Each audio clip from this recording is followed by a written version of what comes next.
తాకట్టులో ఉన్న బంగారాన్ని విడిపించి ఆ రోజు ఆన్లైన్ రేటుకే మేము కొంటాం. Sharma gold company.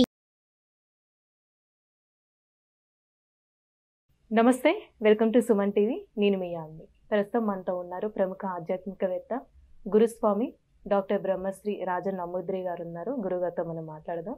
నమస్కారం గురుగారు. నమస్కారం అమ్మా.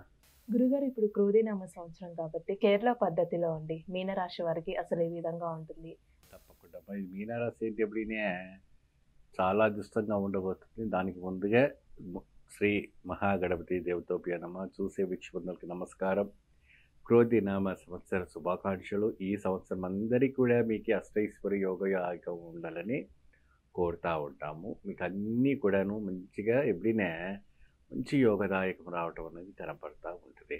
ఈ యొక్క మీనరాశికి కొన్ని సంఘటనలు, కొన్ని దుఃఖాలు అనేది ఏర్పడే వంటి ఒక సూచనలు మనకు కనపడుతుంటాయి.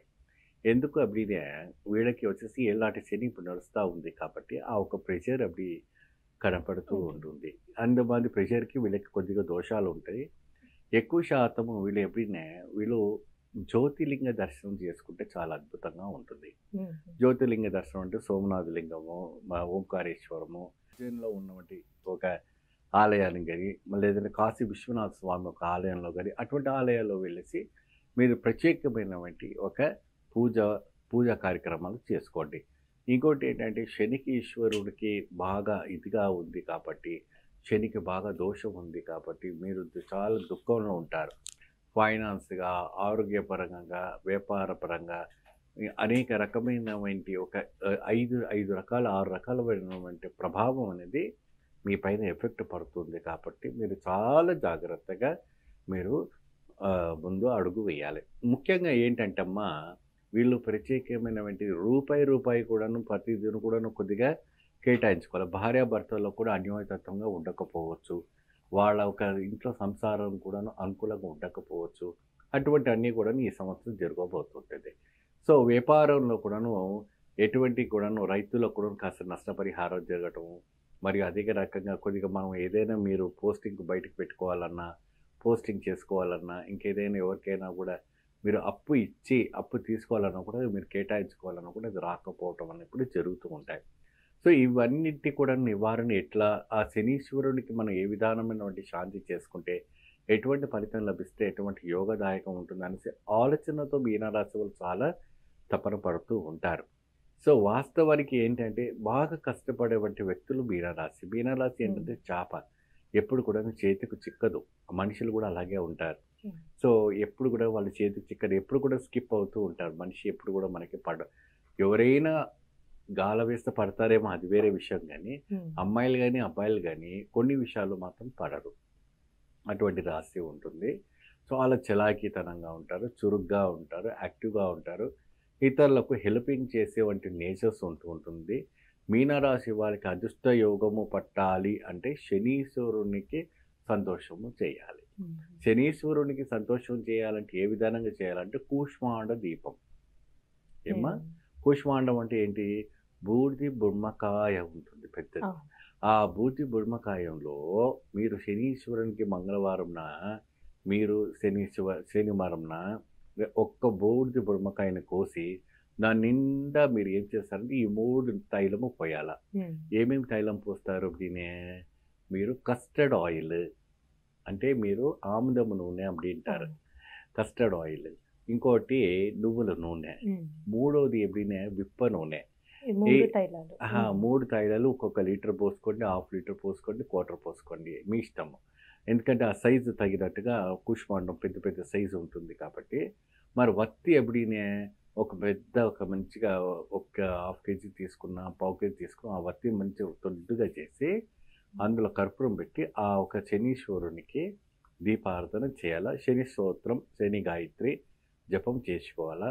స్వామికి విశేషమైనటువంటి అష్టమి రోజున కాలభైరవ అష్టక స్తోత్రం, కాలభైరవుని యొక్క అభిషేకం, కాలభైరవుకి కూష్మాండ బలి పూజ, కాలభైరవునికి కోటర్ ఉంటుంది కమ్మా మద్యపానీయము, అది ఆ స్వామికి నివేదన పెట్టాలి అక్కడ.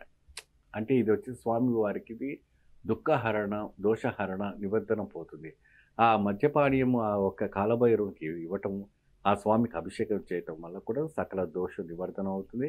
ప్రతి రాత్రి హనుమాన్ చాలీస, కాలభైరవ అష్టకము, కంద షష్ఠి కవచము, ఇవి 3 కూడా గట్టిగా ఈ యొక్క రాశి వాళ్ళు చదివితే అదృష్ట యోగము పట్టవడానికి చాలా దగ్గరగా ఉంది. ఇప్పుడు ఆలయం కూడా ఏది దర్శిస్తాం మంచిదండి? ఇది వరకు నేను చెప్పాను కొన్ని ఆలయాలు, కాలభైరవుని ఆలయం కానీ, శనీశ్వరుని ఆలయం కానీ, వాళ్ళని పట్టుకోవాలి. ఇంకా ఆ సార్ని పట్టుకుంటేనే పనులు అవుతాయి. వాళ్ళు లేదు అప్పుడే ఉన్నారు మనకు బోలాబాల శంకరుడు, హరహర మహాదేవ. ఆ లింగేశ్వరుని పట్టుకుంటే, పరమశివుని పట్టుకుంటే సకల దోష నివారణం అంతా కూడా ఆయనే చూసుకుంటే. ఎందుకంటే కాలము, చక్రము, నమర అన్నీ కూడా ఆయనే సర్వంతర్యామి. మాకు ఏ గ్రహాలు తెలియదు, ఏ దోషము తెలియదు, మాకు ఏ ఆలయం లేవంటే మీ ఊళ్ళో ఉన్న శివాలయం ఉంది కదా, శివుణ్ణే చూడండి. ఎందుకంటే శివుణ్ణి నిరంతరం నంది ఎందుకు చూస్తుంది అంటే, ఎప్పుడైనా కూడా శివుడి దృష్టి మన మీద పడదా.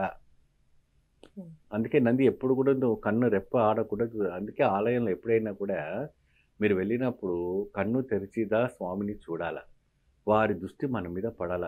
మీరు కొంతమంది ఏం చేస్తారు, గుడి వెనకాల వెళ్ళి గుడి గోడను పట్టుకొని ఊగుతూ ఉంటారు. అది ఏముంటుంది అక్కడ, మంచిగా ఎదురుగా వెనకాల రాక్షసులకు ఉంటాయి. అందుకే వెనక ఎప్పుడు కూడా ముట్టకూడదు. వెనకాల మనకు ఏదో తృప్తి కోసం వెనక గుడి ఆనుకొని ఉంటుంది కదా, చీపు వెనక చీపు రాస్తుంటే ఏ దేవుడు అనుగ్రహించాడు, అది వేస్ట్. గుడికి ముందే రావాలి, ముందే వచ్చి ప్రదక్షిణ చేసినాక ముందే కన్ను తెరుచుకొని మీరు స్వామివారికి మీ దుఃఖం ఏదైతే ఉందో, మీ యొక్క బాధ ఏదైతే ఉందో ఆ స్వామికి మొరగించుకోవాలి. ఎందుకంటే మన పర్సనల్స్ ఇతరికి మనం చెప్పుకోలేము, మన ఇంటర్నల్ ఫీలింగ్స్ ఇతరులో షేర్ చేసుకోలేము, మనలో ఉన్నవంటి ఒక సంతోషాన్ని ఇతరులో షేర్ చేసుకోలేము. కొన్ని చెప్పుకొని ఉంటాయి, కొన్ని చెప్పుకొని ఉంటాయి. అది వినేది ఒకటే, భగవంతుడు ఒకటే. తర్వాత అమ్మ నాన్న వింటారు, అది వేరే విషయం. అయితే ఇక్కడ ఈ ఆలయంలోకి వచ్చిన తర్వాత మొట్టమొదటిగా మనం చేసేది ఏంటంటే స్వామివారికి మనం కన్ను నేత్రాలు తెరిచి దర్శనం చేసుకోవాలి.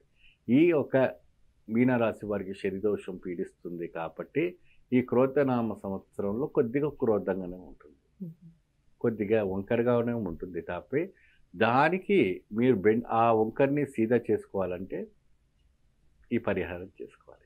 చాలా చక్కగా తెలియజేస్తారండి, ధన్యవాదాలు. సర్వే జనం సుఖినో భవంతు. సుమన్ టీవీలో మీ పర్సనల్ అండ్ బిజినెస్ ప్రమోషన్స్ కోసం కింది నెంబర్కి కాంటాక్ట్ చేయండి.